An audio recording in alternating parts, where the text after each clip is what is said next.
The U.S., Canada, and Mexico began what they call the Security and Prosperity Partnership, aimed at beefing up security on the borders without halting commerce. But some conservatives see it as a grand conspiracy by President Bush and others to erase our borders with Mexico and Canada and surrender our sovereignty to something called the North American Union. Chief Washington correspondent Jim Angle reports.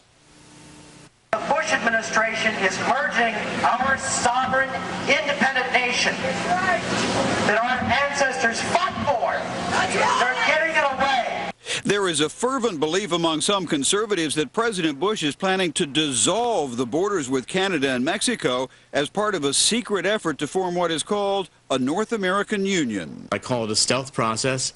That's why I say the president is engineering, as it were, almost a coup d'etat, almost a change of government into a regional structure. It is going to negate the sovereignty of the United States of America, and it certainly has grave concerns for our Constitution as well. Those who subscribe to this idea use words like unconstitutional and even treason to describe what they see as an effort to create here something like the European Union with a single currency. Losers, lunatics, demonic demagogues. Michael Medved, a conservative pundit, ridicules these arguments as madness. Nobody favors a North American Union. These people who come out from these rocks underneath which they've been scurrying cannot identify a single voice in our government, in our politics, or in our media who seriously wants to merge the U.S., Mexico, and Canada.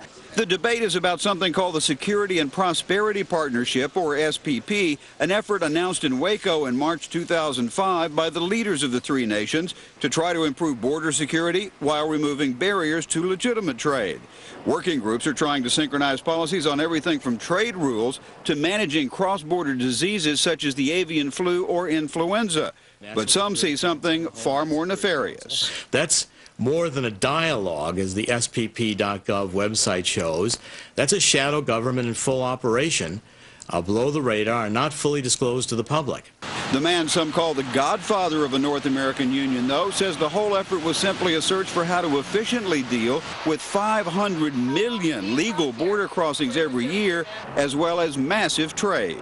Last year, there was $926 billion in trade among the three countries. It's the largest amount of trade among any three countries in the world. And he argues none of the changes people fear could possibly go into effect without passing through Congress. All of these require the assent of Congress in all three countries. All of them would entail a very large debate in three countries.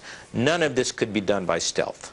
Some other conservatives aren't charging treason, but do have questions. Chris Farrell of Judicial Watch got some documents on the SPP through the Freedom of Information Act. With little or no oversight, there are folks who will run amok, that they will exceed their authority, that they will go too far. Michael Medved argues that buying into such nonsense, as he put it, does nothing but discredit conservatives. But Jerome Corsi wants a congressional investigation, and a few in Congress agree. Meanwhile, an administration official says rumors about a North American Union are completely false, that all that is going on is nothing more than an effort to coordinate better with our neighbors. Britt? Well, we'll keep an eye on this, Jim. Thanks very much. CIA Director Michael Hayden says